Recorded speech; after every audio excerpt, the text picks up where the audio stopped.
Uniclac. Salve, salve aluno LAC, professor Vitor Hugo aqui na voz para mais uma aula de atualidades e hoje o assunto é direitos dos animais. E aí você já pensa, professor, ai de quem triscar no meu gato, ai de quem bater no meu cachorro. Então a gente já pensa, claro, automaticamente quando fala de direitos dos animais, nos animaizinhos domésticos, naquele que a gente ama, naquele que a gente cuida, naquele que a gente adota, coloca dentro de casa, dá amor e carinho. Mas agora, direitos dos animais, na atualidade, diz respeito a todos os animais. É uma dimensão ampla e universal. E aí, se pensar no direito do boi que vai servir de churrasco para você nesse domingo, ou da galinha que está lá na granja e logo vai para a panela, eles também têm algum direito? Ou será que somente os animais que a gente cuida domesticamente que têm direitos? Então nós vamos falar de uma nova dimensão de direitos dos animais, que é uma visão mais ampla de que todos os animais têm direitos, até aqueles que nós criamos para a nossa satisfação. Até aqueles que nós criamos desde seu nascimento para ser abatido e consumido, ele também tem direitos. E é complexo de se entender como é que nós chegamos a isso, mas ao mesmo tempo é bem interessante perceber que isso faz parte do mundo atual, ok? Então vamos lá para mais uma aula de atualidades, entendendo aqui os chamados direitos dos animais. Então aqui no caso, o que são os direitos dos animais? Nós vamos falar sobre um conjunto de normativas que surgiram aí em torno do século XX que modificaram a nossa visão sobre os animais. Por muito tempo, a nossa visão sobre os animais foi uma visão de cima para baixo, ou seja, uma visão de que os animais só existem, a única função deles existirem é para o nosso bel prazer, é para a nossa satisfação e é para suprir as nossas necessidades. Então faz muito tempo que nós subjugamos os animais a nossas vontades. Utilizamos a sua força para carga, utilizamos a sua carne para consumo, utilizamos as suas habilidades para nos favorecer. Então há muito tempo existiu uma lógica na humanidade de que os animais estão aqui para nos servir, de que existe uma hierarquia entre o ser humano e os animais, dadas as capacidades que o ser humano tem que não se percebem nos animais. Então, o que mudou no mundo atual para que a gente considere que o animal está numa escala mais igualitária de direito com o ser humano? Uma mudança de perspectiva que vem do mundo atual e que vem das novas diretrizes dos órgãos mundiais, como a Unesco. As normas que surgiram na Unesco em 1978 começam a discutir se não existe uma condição de dignidade dos animais. Ou seja, o animal que foi criado para consumo, ele foi criado para o abate, mas ele não precisa, nesse intervalo de tempo entre o nascimento dele e o abate, por exemplo, sofrer crueldade. Nada justifica, porque eu preciso me alimentar, ser cruel com o animal. Eu posso consumi-lo sem fazê-lo sofrer. Então aqui é uma mudança de perspectiva nessa balança do direito dos animais e do direito do ser humano, de que equilibrou-se um pouquinho essa relação. Quando se entende que o animal tem dignidade, coloca-se ele em uma escala de igualdade do ser humano. O ser humano também tem dignidade. Não é justo e aceitável fazer o ser humano sofrer. Então por que é justo e aceitável fazer um animal sofrer? Então essa mudança fez com que a gente observasse como é que a gente cria os animais, como é que a gente estoca os animais, como é que a gente abate os animais, né, que é o momento mais crucial que eles sofrem, e tudo isso de uma visão, como é que a gente trata os animais, né, tudo isso dentro de uma visão nova de que esse animal ele não é um ser senciente, ou seja, ele não é um ser somente que está no mundo. Ele também tem sua própria questão de existir. Ou seja, a questão de existir do animal não é para a gente consumir ele. Ele existe no mundo e ele não precisa do ser humano para existir no mundo. Ele existe e ele é alimento para o ser humano pela vontade humana.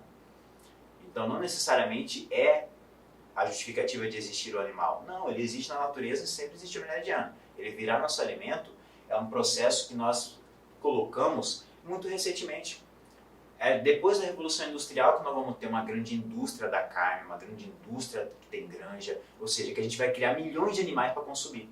Então é uma mudança que precisa também passar por uma reflexão ética. Ok, mais de 90% da população mundial é carnívora, vai consumir carne, Mas para consumir carne, animais têm que sofrer? Foi essa a grande reflexão que se fez a partir do século XX. Não se mudou a ideia de que tem que se comer carne, percebeu? Mudou-se a ideia de que é necessário o sofrimento animal para que se tenha o alimento carne. Okay? Definido como fenômeno ético, próprio das democracias, sustenta-se na ética utilitarista, reconhecimento do sofrimento do animal. Ou seja, por muito tempo nós negamos essa ideia de que o animal sofre. Mas ele sofre. Os processos cruéis de criação e de abate fazem o animal sofrer. E aí passamos a reconhecer isso no século XX. Qual animal mais sofre diante do processo de criação e de satisfação das necessidades humanas? Vamos colocar alguns aqui. Primeiro, a galinha. A galinha passa por um processo de sofrimento, sim. Há muito tempo nós colocamos esse animal como um dos principais alimentos a serem consumidos pelo ovo, pela sua carne, proteína. E aí nós temos uma criação hoje mundial de 19 bilhões de galinhas, segundo a Divisão Alimentar da ONU. E qual é o problema em relação às galinhas? As galinhas, elas sempre foram criadas, a maioria do tempo, em confinamentos fechados do tamanho de uma caixa de sapato, praticamente. E isso estressa o animal. E o animal passa a bicar uns aos outros. E aí, quando eles se ferem e quando o machucado infecciona ou algo do tipo, isso torna a sua carne própria para o consumo ou mesmo causa doenças, etc. Então era muito comum, e muito tempo foi comum, que a gente fizesse um processo chamado de debicagem. Ou seja, retirar o bico, né? Retirado do bico com uma lâmina, o que pegava na terminação nervosa e, é claro, o animal sofria. Então é um processo que está sendo mudado e está sendo obrigatório hoje em vários lugares do mundo que você use ondas eletromagnéticas ou outro tipo de onda magnética que você consiga derrubar o bico sem acertar a terminação nervosa, sem causar dor e sofrimento. Então nós temos hoje raios infravermelhos que conseguem fazer esse processo, ou seja, o bico cai sem dor, o animal não sente dor. Então o processo que está mudando é isso, perceberam? Continuamos consumindo galinha para continuar a criação desse animal, só que a gente eliminou o processo da dor, do sofrimento. A gente vai criar esse animal agora sem que ele sofra nesse processo. A produção de leite é outro aspecto da nossa produção de uma necessidade, um alimento, que vai impactar na vida dos animais. O sofrimento das vacas vai aumentar muito por conta da necessidade de produção do leite. Em que sentido? Uma novilha ela é inseminada com 15 meses depois de ter uma gestação forçada por ano para produzir de 15 a 50 litros de leite por dia. Ou seja, com 15 meses ela começa a ser fertilizada e todo ano ela vai ter uma nova ninhada para ela poder estar apta a ter leite e poder produzir até 50 litros por dia.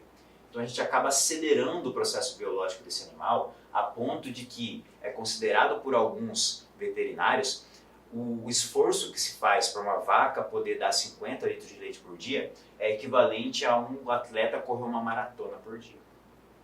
O que isso aumenta de sofrimento para o animal? A vaca, que geralmente viveria 20 anos, ela costuma viver em média 5 ou 6. Então a gente reduz muito a vida do animal em troca de aumentar a produtividade dele. Então existe hoje também, muitos produtores estão criando de forma diferente, evitando esse processo aqui, para poder atrair consumidores. Como parte do mundo já está começando a se preocupar com essa ideia, quando eu coloco lá gado criado em pastagem, sem processos de crueldade, eu estou colocando na minha marca uma ideia de que, olha, eu não coloquei minha vaca para produzir 50 litros por dia e matei ela em 6 anos. Eu não fiz dessa forma, não fiz nenhum animal sofrer, então o meu leite não tem crueldade diante dos outros. Então é uma forma hoje em dia que está mudando do próprio mercado produtor conseguir mostrar essa mudança de pensamento sobre o sofrimento do animal. Isso já está acontecendo muito na Europa, está começando a acontecer aqui no Brasil também. Outro processo que causa sofrimento é a indústria da carne. Mais de 95% da população mundial come carne, é carnívora. Então isso não vai mudar da noite por dia. Então o que precisa mudar? Novamente, a forma do abate. Vamos continuar criando animal e consumindo animal. O problema é, a lei hoje determina que eu só posso provocar esse abate de forma indolor e inconsciente. Ou seja, o animal não pode estar consciente no momento do abate, ele não pode sofrer. E para isso, tem que se investir em tecnologias, como eletrochoque e câmara de CO2.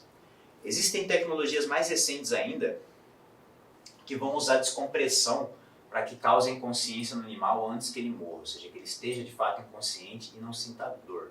Mas esse é o processo que legalmente hoje é estabelecido. Nenhum animal pode ser abatido com processos que levem a dor e sofrimento. Outro aspecto que acaba levando ao sofrimento do animal é a indústria dos cosméticos e medicamentos.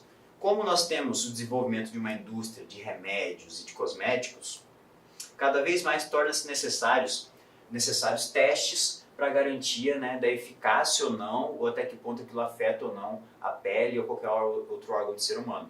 Então, antes de começar o teste em seres humanos, existe uma pré-etapa clínica em que se testam em animais que têm condições genéticas ou celulares parecidas com o ser humano. Então, alguns animais têm a retina do olho com células muito próximas do que a retina do olho humano. E aí, como é o caso do coelho, a gente acaba usando o coelho para testar produtos para saber se ele é nocivo para o olho humano.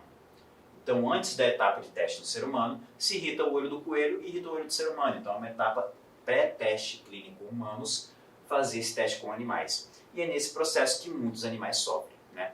E aí, novamente, mas o animal foi criado em laboratório. Ele nasceu cobaia, ele nasceu para teste. Mas e aí, novamente, a questão ética. E qual é o debate ético em cima dessa questão aqui? Olha como é complexo. Uma coisa é eu sacrificar. Imaginem vocês, estamos aqui novamente fazendo uma balança ética. Uma coisa é eu fazer um animal sentir dor para descobrir a cura do câncer. Acompanha comigo o raciocínio. A gente vai parar para pensar, né? É ruim um animal sofrer. É péssimo um animal sofrer. Mas diante da vantagem e do benefício à humanidade como um todo, da cura do câncer, da cura da AIDS ou algo do tipo, nós teríamos o quê? Que pensar que talvez valeria o esforço desse animal que sofreu. Porque o bem que ele vai causar é muito grande diante do sofrimento que ele vai ter. Agora, se eu vou colocar um animal para sofrer para criar um novo rímel, um novo batom, um novo shampoo, aí a balança da ética desequilibra muito. Porque de fato já temos milhares de shampoos, já temos milhares de batons, já temos milhares. E isso não vai melhorar infinitamente a vida humana. Isso vai fazer alguma indústria ganhar muito dinheiro. Mas não vai melhorar em aspectos muito fundamentais a vida do ser humano. Então perceberam como é um debate ético complexo? Algumas pessoas vão achar justo um animal sofrer pela cura de uma doença grave, que pode salvar milhares de vidas. Agora, sofrer só para que teste uma nova cor de um rímel, talvez não tenha o mesmo peso ético. É por isso que essa discussão é tão complexa. Então, nesse caso, qual é a alternativa? Nós temos estudos que levam ao desenvolvimento de tecnologias que simulam as células humanas, o Human Chip. Então, essa tecnologia está sendo desenvolvida nos Estados Unidos e aí é a questão do investimento. De fato, precisa se investir em tecnologias que substituam o teste com os animais. É possível? É. Tem se mostrado pelo desenvolvimento científico que é possível simular as células humanas sem precisar usar o olho do coelho. Agora a questão é, até que ponto estamos dispostos a gastar para não ter que fazer o coelho sofrer, né? Um conceito interessante sobre esse assunto é um conceito chamado de libertação animal, do sociólogo chamado Paul Singer. Esse conceito de libertação animal faz uma reflexão sobre a questão do sofrimento animal e pressupõe que a condição de sujeição e privação de dignidade deve ser refletida e repensada. Quando ele fala em libertação animal, é claro que existe um ponto da teoria dele que é muito radical, ou seja, existem alguns que vão falar de libertação total, ou seja, até o animal doméstico, até seu gato e seu cachorro, segundo essa tese, teriam cárcere privado, porque de fato você tirou ele de uma vida que seria a vida, né, natural dele para viver na sua vida. E aí colocar um pássaro na gaiola, idem. Colocar um outro animal preso, idem. A libertação animal seria não subjugar nenhum animal às nossas vontades só por caprichos e desejos. E isso seria a libertação total. No caso, isso é a ideia mais radical dessa teoria. Mas existe uma outra forma de pensar, que é o chamado especismo, uma visão de que nós temos que desnaturalizar algumas formas de exploração que eram naturais. Então, pode ser que não seja ainda pensável, até porque o meu cachorro, ele sempre viveu comigo na minha casa, né? Eu acho que seria um risco eu libertá-lo no meio da mata, não sei se ele sobreviveria. Então, nem sempre a libertação animal vai caber na realidade atual, porque de fato os animais domésticos, eles cresceram no ambiente doméstico, eles não são selvagens, e se a gente libertar, eles morrem. Essa é a realidade, não é? Alguns deles vão morrer. Agora, em outros casos, é possível analisar sim, que a exploração estava um pouquinho além do que era possível, o que era necessário. Quando a gente analisa, por exemplo, que em vários países hoje é proibido você usar animais no circo. Ok, a gente pode pensar que assim, é necessário usar o cachorro para a busca de corpos em com pessoas desaparecidas em desastres. Então ali, nós não estamos necessariamente explorando o animal está sendo útil, muito útil. Ele está salvando vidas. Agora, colocar um animal para divertir o ser humano com um processo que leva ele a sofrer, chegou o ponto que a gente desnaturalizou isso. Ou seja, a gente começou a pensar que isso não é natural. A vida dele não é aquela. E muitas vezes são animais que de fato teriam uma vida selvagem. Quando eu pego um elefante, quando eu pego um animal que de fato teria uma vida selvagem, não é um animal doméstico, eu naturalizei a ideia de que ele está ali para me divertir. E ele pode ser explorado, porque ele é um animal. Então aqui está o ponto. Aí vai, né? Lugares que já proibiram carroça também vai nesse sentido, né? Porque acha que tipo, não é mais justo com a tecnologia que a gente tem hoje colocar um animal para puxar carroça. Essa é uma discussão ética também muito complexa, porque vai ter lugar que é tradicional, faz parte da cultura, e vai ter lugar que vai falar, olha, não é mais aceito, porque de fato tem que se naturalizar isso.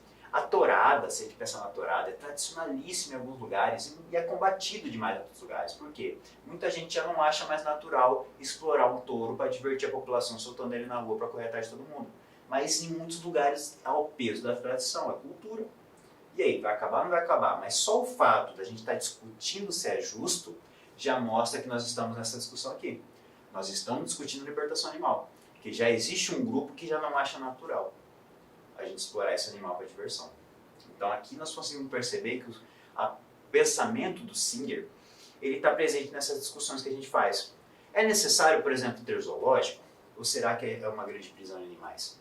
Em alguns lugares, ativistas ambientais discutem isso, até que ponto o zoológico é necessário, até que ponto ele não é necessário. Então, mas os outros vão discutir. Não, mas tem pesquisa lá também. É no zoológico que você recupera animais também para voltar para a natureza. Então, assim, as discussões estão em aberto sobre essa situação. O importante, o interessante da atualidade é isso. É que nem todas as questões que você está discutindo no mundo atual estão resolvidas. Basta você entender e conseguir compreender para conseguir entender o seu mundo atual e também conseguir se posicionar diante dele. Assume que interesses dos animais não humanos são menores, ou seja, nós sempre assumimos essa postura de que o animal está assim só para nos servir. A libertação animal é uma visão de que o animal tem sua vida para além do ser humano. Não é natural que o ser humano, que todo animal está para nos servir. Não, nós até podemos usar um animal para a nossa vontade, mas sabendo que o propósito dele não é nos servir. Aceitando que até certo ponto ele tem direitos também. Princípio da responsabilidade. Aqui nós temos o filósofo Hans Jonas, que ele vai propor o chamado princípio da responsabilidade. Visa pensar as consequências futuras provocadas pelo homem e impor limites ao processo tecnológico. É o processo, por exemplo, do teste. Ali tem que ter um limite. Beleza, pode fazer teste para isso, mas para isso é totalmente ineficaz, porque de fato é um teste que não vai levar algo relevante para a sociedade. Então, limite ao processo nocivo. É todo tipo de teste que eu posso fazer para qualquer tipo de coisa? Ou será que não tem que ter limite? Para isso é eticamente aceito, para isso não é aceito. Enfatiza a necessidade de cuidar do planeta e sobrevivência à crise ambiental. Aqui está uma mudança de perspectiva que na Europa já está muito evidente. Existe na Europa um selo chamado Cruelty Free, ou seja, nós temos um selo que já identifica os produtos que não têm sofrimento animal. Então hoje na Europa já se tem uma cultura. Se eu sou alguém que defende direitos dos animais, eu vou observar se aquela marca que eu estou consumindo, ela não tem nenhum teste com os animais. Então shampoo, esse tipo de produto cosmético que geralmente tem teste, na Europa está todo mundo deixando de fazer. Por quê? Porque o consumidor está reparando. não é o fato de como eu faço o produto, é o fato de que eu não vou conseguir vender esse produto se as pessoas descobrirem que eu fiz teste de animais. E hoje em dia com a internet, né, essas questões estão mais afloradas e as pessoas de fato estão mais preocupadas com essas questões. Para além disso, nós temos também uma declaração dos direitos dos animais. Existe a Declaração de Direitos Humanos, olha como nós estamos equiparando aqui em escala de direitos e dignidade humanos e animais. Primeiro artigo da Constituição, da Declaração de Direitos Humanos dos Animais. Todos os animais nascem iguais perante a vida e têm os mesmos direitos à existência. Esse primeiro já é difícil, né? Porque, de fato, todos os animais têm direito à vida, mas tem animal que a gente cria para poder consumir. Então, assim, todos já fica difícil, porque, de fato, na nossa visão, não existe uma hierarquia entre os animais. Mas, ainda assim, todos têm o mesmo direito à vida, ou seja, nenhum deve sofrer. Pelo menos nesse aspecto, a vida é igual. Porque, de fato, todos os animais vão morrer, mas aqueles que vão morrer para nos consumir, para que a gente consuma, eles não vão ter sofrido, vão ter o mesmo direito a uma vida digna. Artigo 2º. Todo animal tem direito de ser respeitado. Então aqui parte o princípio, né, não existe maus tratos aos animais. 2. O homem como espécie animal não pode exterminar os outros animais ou explorá-los. Aqui é um ponto interessante. A gente até explora os animais, a gente explora a natureza. Mas ao ponto da gente, por exemplo, extinguir uma espécie, ou seja, aquele tipo de animal não existe mais pela ação humana, é esse tipo de atitude que tenta se evitar com essa declaração. Nenhum animal será submetido nem a maus tratos nem a atos cruéis. Então é comum a gente ver acontecer, né, de pessoas ainda abandonar animal, maltratar animal, bater animal, cortar o rabo quando é filhote, processos cruéis de maus tratos e abandono. 2. Se for necessário matar um animal, ele deve ser morto instantaneamente, sem dor e de modo a não provocar angústia. Então, mesmo em casos que a gente sabe que, infelizmente, é um caso clínico, médico, não há como reverter, de fato o animal tem que ser abatido ou porque ele foi contaminado, né, um animal, um gado que foi contaminado com febre aftosa, algo do tipo, e ele tem que ser abatido, isso tem que ser feito sem processos de dor, sem processos cruéis, ou seja, tem que ser feito de forma instantânea, sem que gere sofrimento e dor. Ou seja, até quando ocorre o fato de ser necessária a morte do animal, que não é pela nossa vontade de comê-lo, não é pela necessidade de matá-lo, é porque ele tem que morrer para não contaminar outros. Até nesse ponto não tem que haver sofrimento. Ou seja, resumindo a tese do que é a visão de direitos dos animais hoje, é a ideia de que o animal tem dignidade também, né? Não a mesma dignidade do ser humano, mas a mesma também tem dignidade, e o fato de que o sofrimento animal não é mais aceitável. Não há mais como fazer o animal sofrer, nem para suprir nossas necessidades, nem para consumi-los. E nem quando temos que abatê-los. Ok? Para encerrar, fato importante: maus tratos aos animais é crime. Esse foi um avanço gigantesco. Até um tempo atrás, era uma contravenção. Ou seja, ninguém ia preso por maltratar animais. E aí a situação ficou tão descontrolada que a gente começou a perceber que algo precisava ser feito e as leis começaram a ser mais rígidas. Então hoje, se você perceber alguém maltratando um animal e você denunciar e essa pessoa for presa, ela pode sofrer uma pena de reclusão de 2 a 5 anos, além de multa e proibição da guarda do animal. Por quê? Porque tem que dar o exemplo. Infelizmente teve que chegar ao ponto de dar cadeia para que as pessoas parassem de maltratar os pequenos animais. Então, infelizmente, é um problema ainda social muito atual a questão dos animais. Não se tem muita solução para isso a não ser a punição, porque infelizmente é recorrente casos e fatos em que acontecem maltratos dos animais. Então, o primeiro aspecto, a mudança dos animais que sofrem pela nossa necessidade, como é a galinha, como é a vaca que a gente falou, e os animais domésticos que também têm dignidade, direitos e não podem ser maltratados e que a maltrato hoje leva a reclusão e multa, ok? Ficamos por aqui com mais essa aula de atualidades e até o nosso próximo encontro. Espero que essas aulas tenham ajudado vocês a descobrir novos temas e possibilidades do mundo atual e refletir sobre eles. Até a nossa próxima aula. Clique like.